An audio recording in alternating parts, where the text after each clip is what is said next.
Now, the greatest radio shows of all time.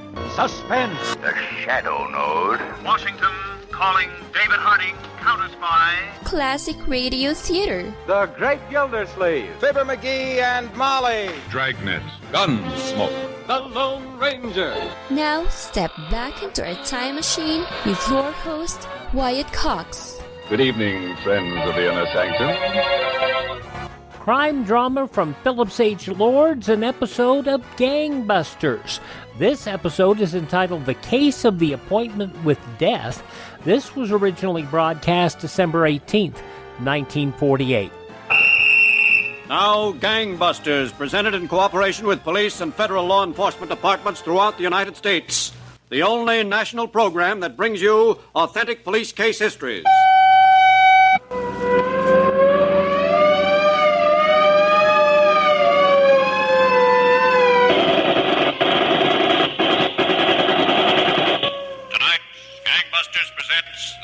The appointment with death, when a courageous policewoman waited for a deadly killer whom police didn't even know. Gangbusters has asked the Honorable Frederick H. Block, Assistant United States Attorney for the Southern District of New York, to narrate tonight's case. Thank you, and good evening, Gangbusters listeners. Let's start tonight's case in a second-floor room of a dingy rooming house near the bay section of a large eastern city. It was 5 o'clock in the morning, and persistent pounding on the door of Vicky Chester was needed to awaken her. She was by trade a night spot hostess and had retired only an hour before. For a moment, Vicky sat on the edge of the bed. Then, as the door pounding persisted, she slipped on a light negligee and went to the door. Oh, all right, take it easy. 5 o'clock in the morning. Oh, who is it? Come on, let me in. Who is it? You don't know me. Well, then a fine chance you got. I'd think twice before I let in somebody I know. Now, it's 5 o'clock. Go on away. I got a lot of sleep to catch up on. I'm a friend of Pinky. Oh. Yeah? That's right. Come on, open up. Pinky who? Waldo, Pinky Waldo. Just a second. Come in. Oh, thanks. Thanks a lot. Excuse me for not being more formally dressed. Don't bother me any. Company was the last thing I expected at 5 o'clock in the morning. Oh, Pinky's sort of a magic word around here, huh? Pinky and I meant a lot to each other. Did you see him in? Were you cellmates or something? How's he look? I didn't even know Pinky was doing a bit until I tried to look him up tonight. Oh? You see, Pinky owes me a lot. He said if I ever got to this burg, he'd pay off. Looks as if I got to town too late. Yeah, about a year too late. Or about 3 years too early, whichever way you want to look at it. Now go on, I don't get much sleep as it is. Did Pinky ever mention, Slim to you? Slim? Yeah. You want Slim? I'm Slim. Well, sit down, Slim. Make yourself at home. Listen, if it weren't for you, I'd never even have met Pinky. He'd have been stuck away in some can in West Virginia. It was in Ohio. Yeah, that's... Say, who told you about me? I heard about you. Well, couldn't you wait until noon or sometime? Do you have to go pounding on doors at this hour? And incidentally, how'd you manage to get in the downstairs door? That's always locked. I managed. Ain't that enough? Yeah, I guess it is. What you want with Pinky? I'm broke. Well, don't look at me. I ain't no good for a touch. No, it's not a touch I'm looking for. I just want somebody with connections to get me a heater. Oh. Who do you know? Listen, Slim. You look like a nice guy, but I don't want to get mixed up in anything. Well, what are you going to get mixed up in? All I want you to do is to tell me where I can get my hands on a gun, cheap. Well, Now, look, I'm trying to make enough to get to Arizona. There's a good deal waiting for me there. I had a bundle, but it was chump enough to get in a crap game in Jersey City. Took my last nickel to come here and look up Pinky. Well, Pinky can't do you no good now, not from where he's sitting. No, but you can. Come on now, how about it? Where can I get my hands on a gun? All right, okay. I work at a joint called The Barrel over on... Yeah, I know. I was there. It was closed. Well, they got laws about closing, you know. What about the heater? You come around to The Barrel about 10 o'clock tonight. There's a guy I'll introduce you to. He can take care of me? If I recommend you, yeah. Good. You know, you ain't bad looking, you know. I don't want to waste any time. How long you going to be around here, Slim? Not any longer than I can help it. Oh, yeah. Arizona. You're sure that this connection can furnish me a gun? Relax, Slim. You'll get your heater. Just come around to the joint tonight.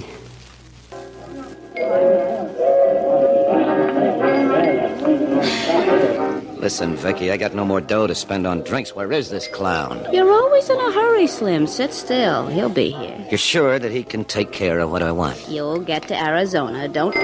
Uh-huh. Didn't I tell you to have patience? There he is. Him? Yeah, him. You don't look much like an operator. Well, what do you care how he looks, as long as he's got the goods? Wait till I give him the... Oh, he spotted me. Here he comes. When I give you the high sign, blow. Listen, you don't have to tell me. I don't want to get involved in any deal. Hello, Vicky. How goes it? Selling lots of rot gut for the house? I sell my share. Jack, Slim. Hi. Sit down, Jack. Thanks. My feet are killing me. Jack. Yeah? Slim's a friend of Pinky's. Ah, you don't say. I do say. Well, any friend of Pinky's a friend of mine. Put it there, Slim. Slim's got some business for you, Jack. What can I do for you? Look, boys. You'll excuse me. The boss is getting peeved, my sitting at one table so long. Yeah, go ahead, kid. And, thanks. For what? For a lot of things. Okay. I'll float around later. Nice girl, that Vicky. Sweet as they come. We could talk about that all night. Not me. Early to bed, early to rise. It's my motto. What can I do for you, Slim? I want a heater. Cheap. Cheap? You heard me. What I got was all hard to come by. Well, what have you got? Anything you want. I aim to please. What for around $20? $20? Yeah, that's all I'm going to spend. Well, I got an old beat-up Colt 38 special. It ain't much good. I'll take it. I wouldn't recommend it to my worst enemy. I said I'll take it. Okay. The customer is always right. That's what you always say, huh? Always. When do you want it? Right now. Let's go. You're in an awful hurry. Slim, ain't that right? Yeah, that's right. Now, where's the gun? Gotta make me some dough beginning tonight. Why rush? Haste makes waste. Why don't we have a drink on it? Come on. Let's get the gun. Okay. You're the doctor.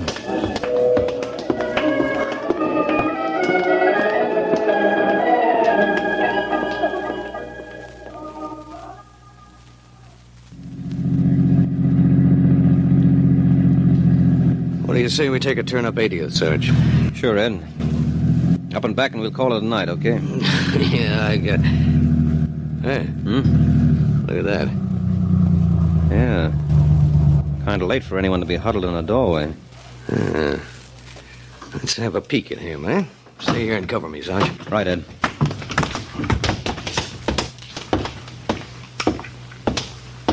Hey, buddy. We're police officers with... That's far enough, copper. Watch him! Hey! Halt! Police officer! Halt! Halt!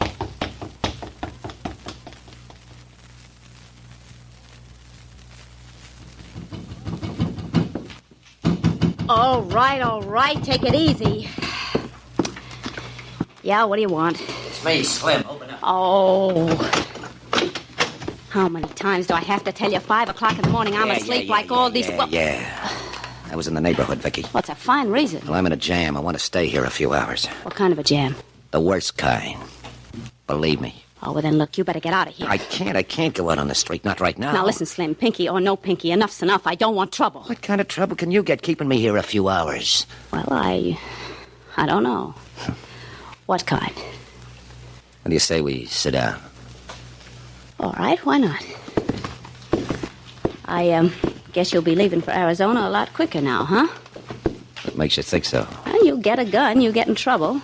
The worst kind of trouble. Suppose we forget about my trouble. Okay, Slim. I hate trouble anyway. Come here, Vicky. Oh, Slim. Well. What do you think Pinky'll have to say about that? Who cares? Let him say anything he likes. So, Gangbusters listeners, as police were searching the neighborhood for the killer, the murderer, John Slim Patterson, had found a place to hide for a few hours. As he enjoyed the company of one woman, he had no idea another would be called upon to play an important part in bringing this case to a conclusion. December 18th, 1948, Gangbusters on Classic Radio Theater with Wyatt Cox. And here's the Cinnamon Bear. The oldest known children's Christmas serial in radio history, The Cinnamon Bear, featuring some of the most popular actors in radio history, including Elliot Lewis, Joseph Kearns, Verna Felton, Lou Merrill, Frank Nelson, Howard McNear, and child actress Barbara Jean Wong. 85 years later, this series of Judy and Jimmy traveling to Maybeland to recover their silver star still fascinates youngsters of all ages. Now we're offering the entire 26-episode series of The Cinnamon Bear via download for a Buy Me a Coffee donation of $10 or more at classicradio.stream. Support Classic Radio Theater and have The Cinnamon Bear for your family to enjoy for years to come. Go to classicradio.stream and donate $10 or more, and I'll send you a link for immediate download. classicradio.stream. Now on Classic Radio Theater with Wyatt Cox, more of Gangbusters, December 18th, 1948. The criminal, John Slim Patterson, obtained a gun and used it to murder a detective. As the search began and the alarm spread, Sergeant Earl Howard was standing in the corridor at the hospital, where the detective's body was taken. He heard steps approaching and looked up to see Detective Captain Frank Delaney.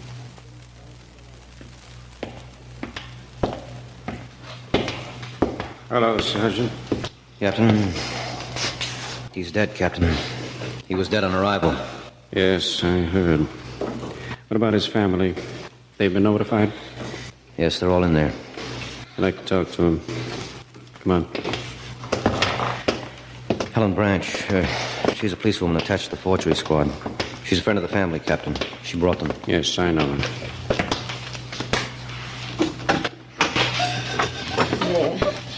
Maybe it'd be best if I took you back home. There's nothing you can do here. Oh, excuse me, dear. Hello, Sergeant. Have you heard? Did they get the killer yet? No, not yet. How are you, Captain? Helen, do you think it'd be all right if I talked with her a minute? I think so. I think she'd appreciate it. Suppose we step outside, Helen. All right, Sergeant.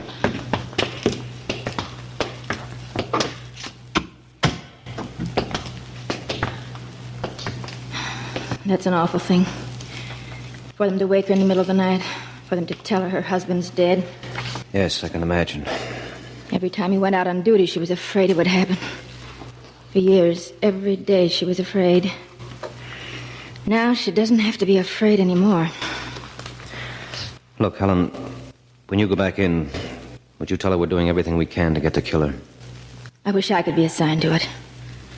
I wish I could do something. It's going to be a tough job. If there's ever anything I can do, call on me. Promise you'll call on me, Sergeant. All right, Helen. I promise.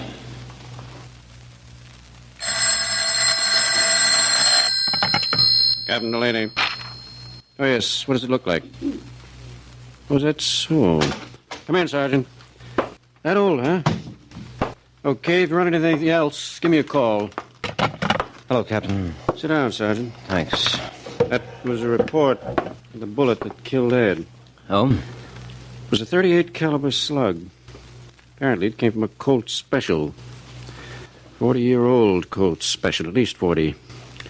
The grooves run counterclockwise in the slug. Mm-hmm. Haven't made that type of gun in 40 years. What's new with you? Oh, nothing much. We spent all day shaking down rooming houses in the neighborhood. Not a trace of him. Well, I imagine he's still in town, Earl. The publicity this thing's getting ought to keep him pretty close to his room. And pretty scared. Captain, I'd like to try something. What? Well, maybe this guy has a room in that neighborhood. Maybe he hasn't. Seems to me more of a cinch that he's been hanging out in one of the joints down there. Mm-hmm. Well, suppose I pack a bag and visit a few of them. Suppose I get the word around that I'm a hot customer from Philly. Maybe you got an idea, Earl. I don't think there's anything to lose except a little time. And maybe I can make connections that'll lead me to the right guy. Okay, Earl. Have a try at it.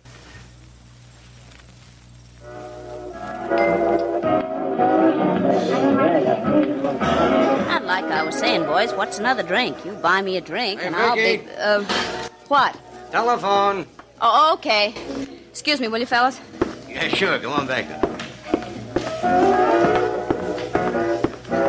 Oh, hiya, Jack. Why don't we sit down, Vicky? Once you meet a guy. I got a call on the phone right now. I'll be right back. Okay, but don't forget. Telephone. Some guys ought to know better than call you up during working hours.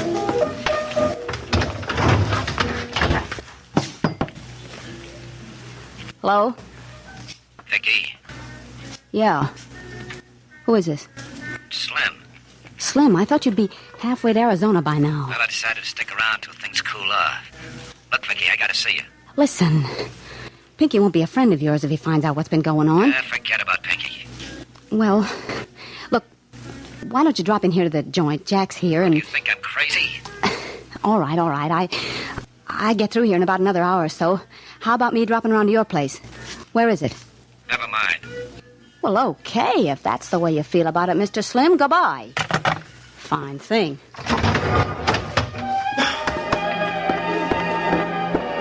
Hey, Vicky, come on. I'll buy you a drink. I'll see you later. Hey, Jack. You know who... Sit down, Vicky.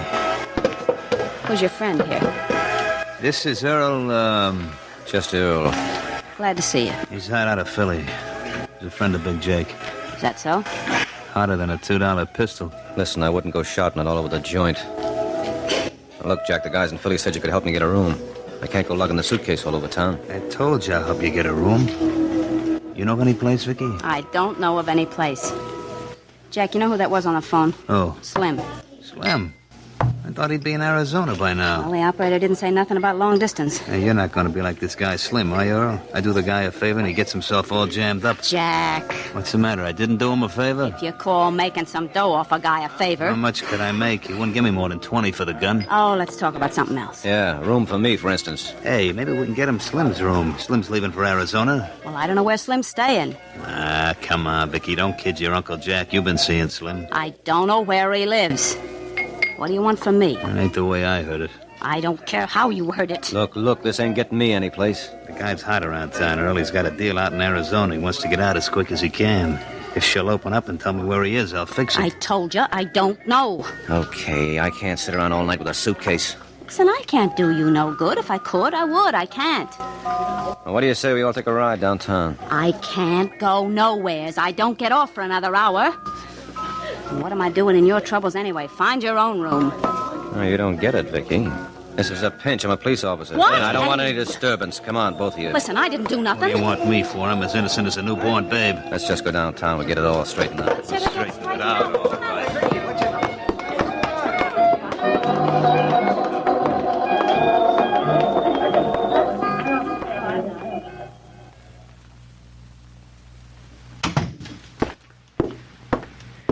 Well, Captain, I'll put away for the night. Well, I think they've told us everything they know. Yeah, so do I. Sit down, Earl. Thanks. It was a nice piece of work. Yeah, a lot of good it does. After I covered all those joints to find him. All I know him by is Slim. Yeah. Don't know where he lives and might be headed for Arizona any minute. I wonder what this guy has in Arizona. I don't know, but whatever it is, Captain, he sure wants to get to it. Yes. He knows he'll have a tough time getting out of this town. Earl? Yes, Captain? I think I'll have a policewoman assigned to this case. Helen Branch? Didn't she tell you she'd like to do something? She practically begged to help. Okay, get her on the phone. Maybe there is something she can do. What's that, Captain? This Slim, whoever he is, wants to get to Arizona. He knows we've got a good idea of what he looks like. He knows we've got the railroad stations and the buses watched. He's read about the roadblocks. Chances are he's too scared to step out of his room. Yeah, but what's that got to do with Helen Branch? He gets the papers, for sure. And holed up in that room, he probably reads every word. If you were wanted for killing a policeman, you were trying to get to Arizona, what would you do if you read an ad in the paper that went something like this? Wanted, young man to drive new automobile to Arizona.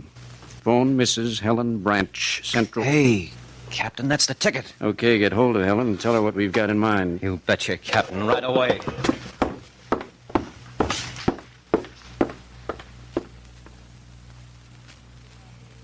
What do you think, Sergeant? You think he didn't see the ad? Maybe, Helen. It was in this morning's paper. If he hasn't seen it by now... Oh, well, I guess it's too much to hope for. And you know how it is in this business. You got to wait and wait and then wait some more. And if nothing comes of the idea, we try something else. And you think there's no use? Well, we'll let the ad run tomorrow, too. If that... That's it. All right, now, take it easy. I will. If it's him, hand it like we planned. All right. Okay, pick it up. Hello? Hello, is this Mrs. Helen Branch? Yes, talking. You're the one who put the ad in this morning's Times? Yes, that's right. Well, I'll be glad to drive your car to Arizona. The ad didn't say, are you going along or is it going empty? Well, I'm going along. I just didn't want to do all the driving. When were you counting on leaving? Tomorrow sometime. Well, that's okay with me. We'll have to exchange references, I suppose. Why don't you come over? I live at... I can't make it just now. Oh... Indeed, December 18th, 1948, Gangbusters on Classic Radio Theater with Wyatt Cox. The conclusion, along with another episode of Lum and Abner, follows these important messages.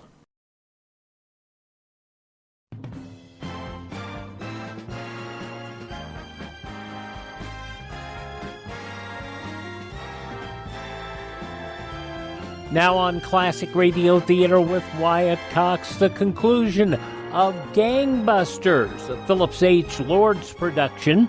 As it was originally broadcast December 18th, 1948, the case of the appointment with death. Well, can we meet someplace? Yeah, I guess we'll have to. Do you want to give me your name and phone number? Well, suppose we meet at 7 o'clock. Downtown on the corner of Main and Commerce. You know, in front of the drugstore. But how'll I know you? Well, what's your car look like? Oh, it's a new Pontiac four-door, green. Pontiac four-door green. Okay. All right, then I'll see you. Main and Commerce, 7 o'clock. My name is Slim. Hello? Hello? He said his name was Slim. Good work, Helen. I'm to meet him on the corner of Main and Commerce, 7 o'clock, in front of the drugstore. He'll be met, all right. Well, that's probably the captain. But you better answer it just to make sure. Hello? This is Captain Delaney, Helen. Would you let me talk to Sergeant Howard, please? He's right here, Sergeant. Thanks. Hello, Captain. I heard the conversation. Looks like the boy. How about it? Were they able to trace the call? Well, it hasn't come through yet, but... Just a second. What was that? Okay, there's a squad of detectives down there. Have them take a look around. Earl. Yeah? Call came from a base station in the base section. Well, that doesn't help much. He's probably gone by now. Tell her she'll have to meet the killer tonight. But tell her not to worry. We'll have every man we can spare in the neighborhood. Here again is the narrator of tonight's case, Assistant United States Attorney Frederick H. Block. In the darkness of that winter evening, the policewoman, Helen Branch, drove to the busy corner to keep her appointment with a killer. However, she was not entirely alone. The neighborhood swarmed with detectives on the alert for their man, and Sergeant Earl Howard was out of sight on the floor of the car, behind the seat, as she reached the rendezvous.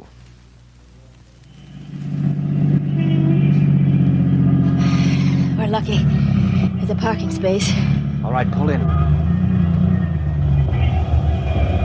Now turn off the motor. I don't see him, Sergeant. Well, if he's here, he'll take a little time to look around. Just doesn't seem... Sergeant, there's a man. He's coming. Does he fit the description? I can't tell yet. Yes, he does. Okay, don't talk to me anymore. Lady. Just a second. I'm Slim. You the lady that's going to Arizona? Yes, I'm the one. Well, move over. I'll get in. We can talk about it. Well, suppose All right, Slim. Hey, what Police officer, don't move. Now, look out. We're behind you, Slim. Take it easy. Yeah, well, I ain't... Watch him! Hold you, don't!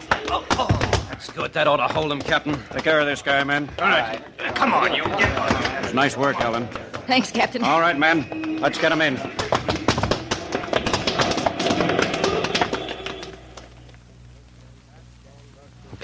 That, Gangbusters listeners, was exactly how this killer was apprehended. He was tried for the crime of first-degree murder and sentenced to death.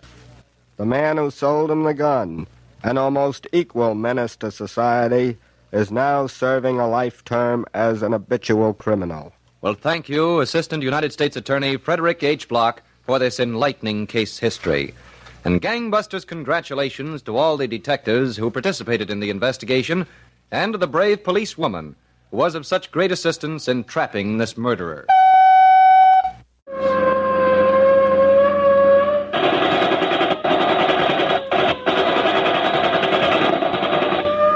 Tonight's case was dramatized by Stanley Niss and directed by William Sweets, with Miss Leslie Woods and Chuck Webster in leading roles. Don Gardner speaking.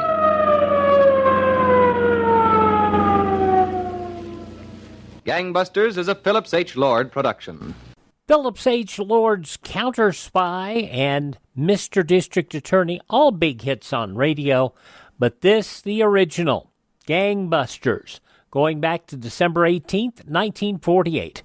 Thank you so much for tuning in to Classic Radio Theater with Wyatt Cox right here on your favorite radio station. We'll head to Pine Ridge, Arkansas following these messages.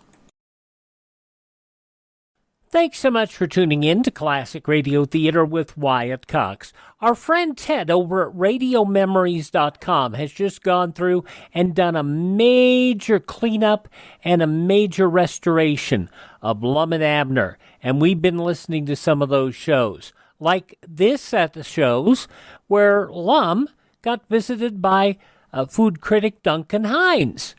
And it turns out Duncan Hines liked Lum's Lumbergers.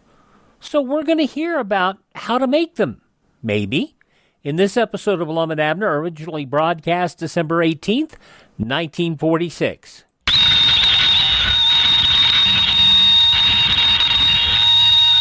Granny's, Abner. I believe that's our ring. I dog his Lum. I believe you're right. Now, see. Hello, jot 'em down, store. This is Lum and Abner.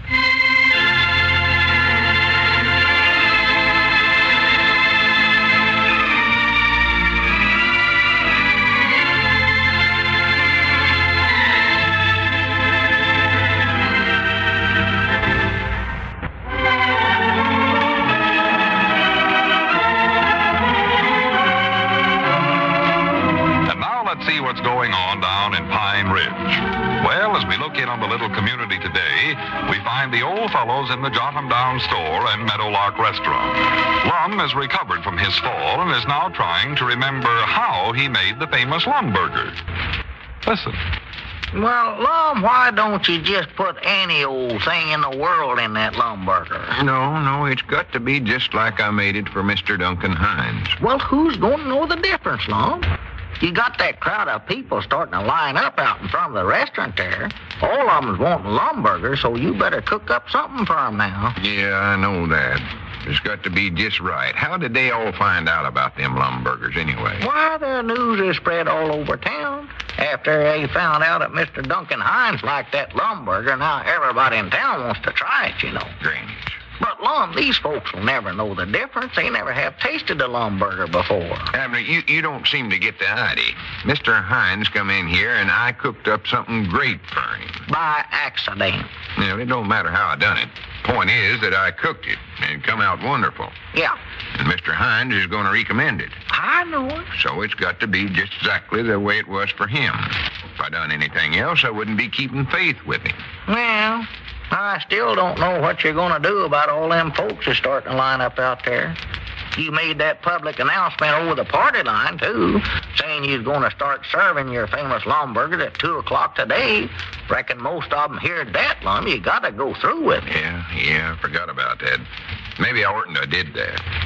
When I made that announcement yesterday, I thought sure I'd be able to recollect how I made that Lumberger by now. Yeah. Well, let's go over it one more time. Maybe you'll get it this time, Lum. Now, what did you start out with? Well, wait a minute. Let me stand right where I was at the other day. Yeah. I want to do everything just exactly like I done it then. Maybe it'll come to me. That's a good idea. And let's see now. I had my cooking chief's hat on, didn't I? Well, you must have. You ain't hardly had that thing off since you went into the restaurant business. All right, now, here I was, standing right here. Yeah. Mr. Hines was sitting right there. Yeah. And Willie the boodler's friend was sitting over there. And I was just serving him another plate full of chicken and pork chops. Yeah. And then I decided I'd fry up Mr. Hines a hamburger. So I got out the hamburger meat and seen there wasn't enough left for a full sandwich. Yeah? So then I started looking around for something to put in it to make it big enough. Yeah. And what was it you found to use? Well, it was, Dad blame it, I just can't think of it. Well, try hard, Lump. Think. Get your brains to working. Get them little wheels to spinning up there. What'd you put in it now? Come on. What was it? Well, it was... I can't get it. Just can't get it. Cheese? No, we never had no cheese. Bananas? How could you put a banana in a hamburger? I don't know. Bend it a little, I reckon. Fold it up. Well, weren't that. Oh, if I just hadn't have fainted and hit my head on the stove, I could recollect what it was. You're sure that you put something in there, ain't you? Oh, yeah, I had to. Yeah, sort of meat that way. And whatever it was, I sort of wrapped the hamburger around it so it all looked like hamburger to him. A pork chop? No, we served all them to that tramp friend of Willie's. Yeah. That King, Florida, or Kling Ford, or whatever. Yeah, that's Kling Florida, that's who it is. Let's see now. What, is some kind of meat? I don't think so. Vegetable or mineral? This is sort of like a game, ain't it? Heavy hangs over thy head. What ought the owner do to redeem it? This is serious business. Here I am on the verge of getting world famous for my Lumbergers, and I can't recollect how I make them. Abner, after I was unconscious there, did Mr. Hines say what he thought was in that sandwich? No, he never. Said he'd like to get the receipt for it, though. So would I. He said you might not want to give it out. Said lots of time big famous cooking chiefs kept their receipts a secret. Maybe that's what I'm doing, keeping it a secret. Well, maybe that's the thing for you to do, Lum. Yeah, maybe you got an idea there. Why, sure I have. When 2 o'clock comes, just go out and tell them folks that you can't make none of them Lumbergers, 'cause the Lumbergers are secret. Well, wait a minute. I can't do that. Well, tell them it's such a big secret that you don't even know it yourself. Well, now, that's just plain ridiculous. Somebody's got to know the secret. And the way I look at it, it ought to be me. Yeah, ought to be. Well, let's try it again, then. Doggies. Now, you taken the hamburger meat, and you stuffed something inside of it. Yeah. Now, what was that? Well, it was, Think hard, Abner. What'd you put in there? Well, first, I taken some, Keep going. I taken, well, wait a minute. I weren't the one that done this. It was you. Oh, yeah, what's the matter with that? Bend over here, Lum. Let me look at that lump on your head again. I don't believe the swellings went down after all. No, my head's all right. Just a little sore back there's all. Works all right far as that goes. Yeah, it must have helped you then. Get it to working. More people lining up out there, and it's going to be 2 o'clock pretty soon. Yeah, if I don't recollect this by 2 o'clock, I'll have to start looking around for some other line of work to go into. I know that. Yeah. Well, let's see. What other line of work can you go into? Well, I ain't give up yet. I'll think of this thing. I seen an ad in the paper this morning. Said something about big opportunities for a lifetime's career or something like that. I'll get that thing. Never mind, Abner. Let's see now. I taken the hamburger like this. I sort of opened it up on the inside of it. I put,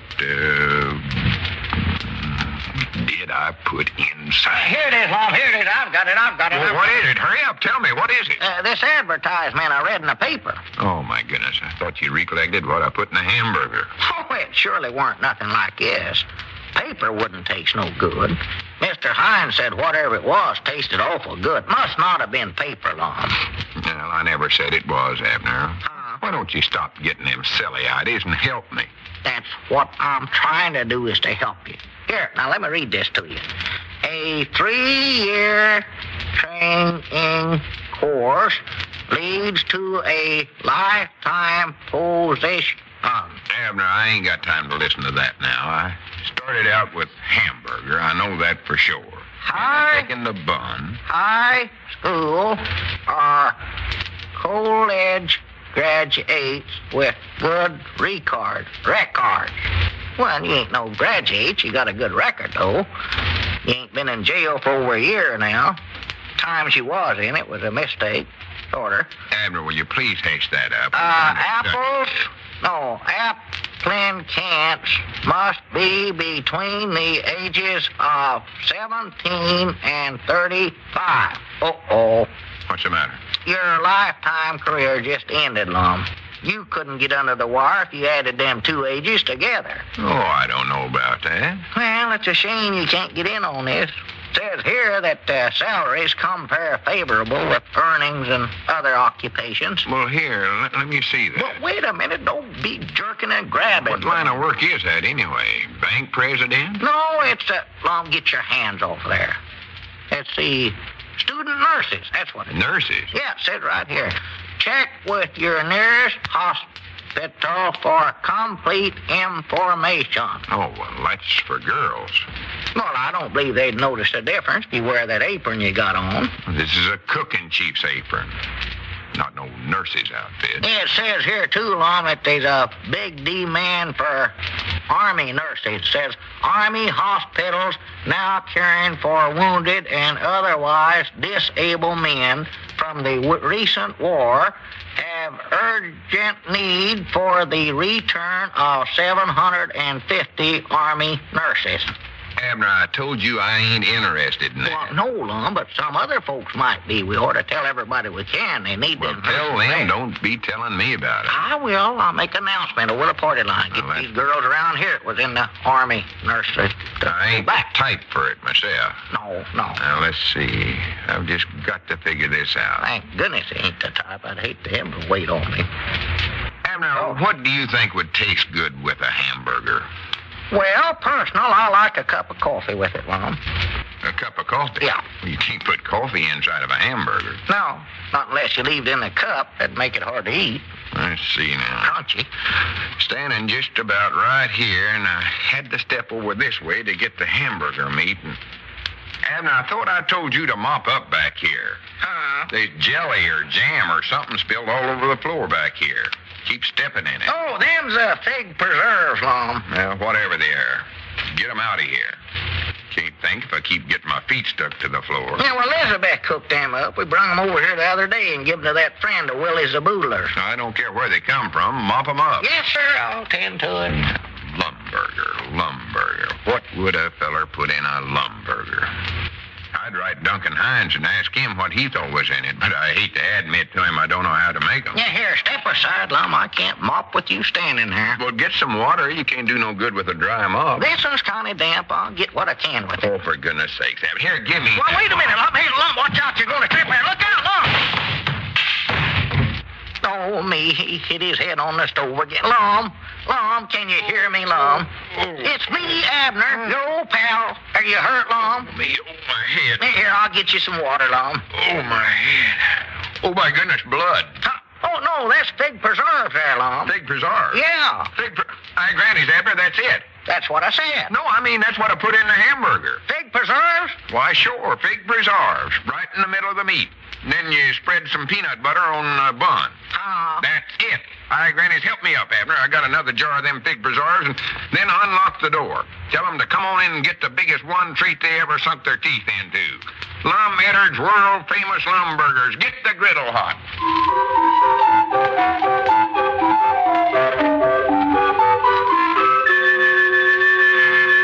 Well, Chief Eddard's rides the range again.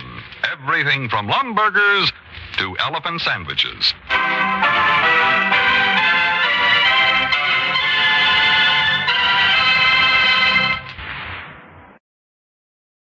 Oh, my goodness. Yep, the Lumberger. And, I think that and I'll look in a moment, but I think there are some places that are still selling the Lumbergers. Lum and Abner, December 18th, 1948. Our friend Ted at RadioMemories.com supplied us with these Lum and Abner shows, and I hope you get the opportunity to get your own collection from him at, RadioMemories.com. Cassette, CD, or flash drive for your computer. RadioMemories.com. If you're of teenage or up, a loyal American, male or female, your country needs you in the Civilian Ground Observer Corps. You've heard the radio broadcasts, seen the television pictures. You know the facts. You know what a single H-bomb dropped in any metropolitan area could do. And today's long-range bombers have made intercontinental war possible. Enemy planes based on the other side of the world could reach the United States in a matter of hours. Radar can help detect them, but there are dangerous gaps through which low-flying planes can penetrate without detection. To fill out our detection system, civilian personnel is needed, particularly along the east and west coasts and in the northern states. Sky watching is not a game, it's a necessary precaution. The Ground Observer Corps is now operating on a 24-hour-a-day basis and needs at least 200,000 volunteers to contribute a few hours of their spare time to this vital work. Will you volunteer? Get in touch with your local Civilian Defense Center at once. Well, there you go, and we thank you for tuning in to Classic Radio Theater with Wyatt Cox. Visit my webpage, won't you please? ClassicRadio.stream. That's ClassicRadio.stream. There you can stream our shows on demand. You can learn more about building a classic radio collection of your own. You can contact me there. You can also find our social media links, and you can also buy me a coffee. Now, the Buy Me a Coffee money doesn't buy me coffee. What the Buy Me a Coffee money does is helps us acquire additional classic radio collections, and it also helps us keep our distribution channels up and running so this radio station can continue to broadcast our shows. So there you go. That's classicradio.stream. Also, speaking of this station, thank this station and support their advertisers. It's their kindness and courtesy that allows us to be with you each and every time we roll around here on your favorite radio station. Have yourself a great day. Won't you tell all your friends the great radio shows are right here at this spot on the dial? Classic Radio Theater with Wyatt Cox on your favorite radio station.